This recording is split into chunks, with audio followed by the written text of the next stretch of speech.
আজ তারকেশ্বর থানায় ২৪টি মোবাইল ও অনলাইনে খোয়া যাওয়া ১,৭৯,১২৮ টাকা প্রকৃত মালিকদের হাতে ফিরিয়ে দিল তারকেশ্বর থানার পুলিশ ও সাইবার ক্রাইম বিভাগ। এদিন তারকেশ্বর থানার বিভিন্ন এলাকা থেকে মোবাইল খোয়া যাওয়া ও অনলাইনে টাকা প্রতারিত হওয়া অভিযোগ পায় তারকেশ্বর থানার পুলিশ। অভিযোগকারীদের মধ্যে এক তীর্থযাত্রীও রয়েছে। ব্যারাকপুর থেকে তারকেশ্বর মন্দিরে পুজো দিতে এসে খোয়া যায় তার মোবাইল। অভিযোগ জানায় তারকেশ্বর থানায় পুণ্যার্থী সহ স্থানীয় বাসিন্দাদের মোবাইল ফোন ফিরিয়ে দেওয়া হয়। এদিন তারকেশ্বর থানার পক্ষ থেকে উদ্ধার হওয়া টাকার পরিমাণ ১,৭৯,১২৮ টাকা। উদ্ধার হওয়া অর্থের মধ্যে এক চিকিৎসকের অর্থ রয়েছে বলেও জানা গিয়েছে। হুগলির তারকেশ্বর থেকে সাহেব দাসের রিপোর্ট, সিঙ্গুর টিভি নিউজ।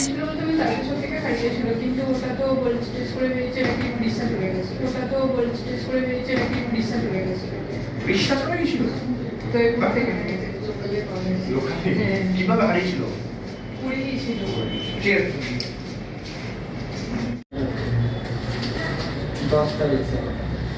ফেব্রুয়ারি না মার্চে?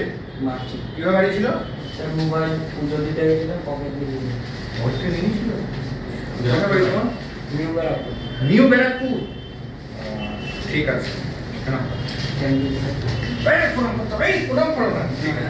দিতে এসেছিলে, হ্যাঁ। সেই সময় তোমার মোবাইল চুরি হয়। হ্যাঁ। পুলিশ যে উদ্ধার করে দিল, কি বলবে?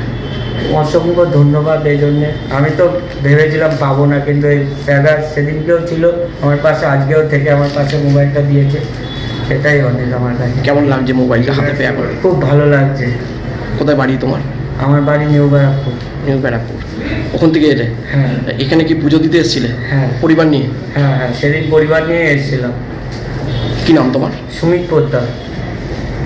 আমি এখানে কেস করে গেছিলাম, তার কদিন ৩-৪ দিন পরেই আমি ফোনটা পাওয়া যায়। আমার মানে যে নিয়েছিল এখান থেকে ট্যাপ করতে, তারা ভয় দিয়ে এসেছিল। মানে কতটা খুশি আপনি? আমি অনেক খুশি যে থানা দিয়ে তাড়াতাড়ি কাজটা করেছিল। মানে আপনি ভেবেছিলেন আদৌ ফোনটা পাবেন? না না, আমি ভেবে পারিনি। মানে হাল ছেড়ে দিয়েছিলেন? হ্যাঁ, আমি ভেবেছিলাম ফোনটা পাওয়া যাবে না, তারপর মানে যে তাড়াতাড়ি পেয়েছি, আমার সত্যি খুব ভালো লাগলো। পুলিশের সহযোগিতা? হ্যাঁ হ্যাঁ, পুলিশকে কি বলবে? আমি ধন্যবাদ জানাবো যে কাজটা খুব তাড়াতাড়ি করেছিলেন। কি নাম আপনার? আমার নাম গুড়িয়া স্যার। যেভাবে আপনার টাকা রিফান্ড করে দিল, কি বলবে পুলিশ প্রশাসনের? একটা কথাই বলবো, তারকেশ্বর থানাকে ধন্যবাদ। ওসি সাহেব নিজে পার্সোনালি বলেছেন, এবং যিনি আইও ছিলেন তাকেও ধন্যবাদ। ওয়েস্ট বেঙ্গল পুলিশকে ধন্যবাদ এই টাকা রিফান্ড করার। আপনি ভেবেছিলেন যে টাকাটা আপনি পাবেন আদৌ?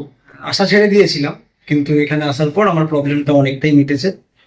ধন্যবাদ। ঠিকই আছে। এই যে পুলিশ প্রশাসন যেভাবে গ্রাসরুট লেভেলে যেভাবে নেমে কাজ করছে, পুলিশের নামে অনেকে অনেক কথা বলে, এই যেভাবে এই যে উদ্যোগ নিয়ে আপনাদের পাশে দাঁড়িয়ে রিফান্ড করে দিচ্ছে, মোবাইল বলুন, টাকা বলুন, এই দিকটা কিভাবে দিচ্ছেন?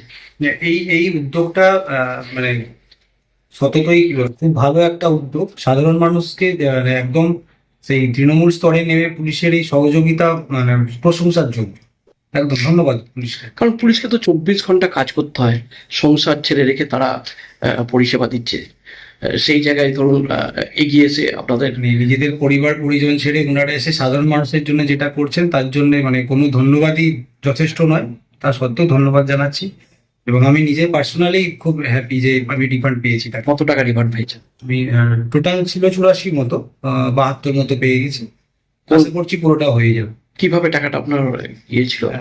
আমি ওই সাইবার ফ্রডের শিকার হয়েছিলাম, তারপরে এখানে এসে এফআইআর লঞ্চ করি প্রথমে, তারপরে এখানকারই মানে নির্দেশে বলুন বা উপদেশেই বলুন কোর্টে কেস ফাইল করি, তারপর এখান থেকে পুরো প্রসিডিওর হয়ে আমি আপনার নামটা বলুন। আমি শ্যামাচরণ দাস, রাধানগর গ্রামের বাড়ি, এই থানার তারকেশ্বর।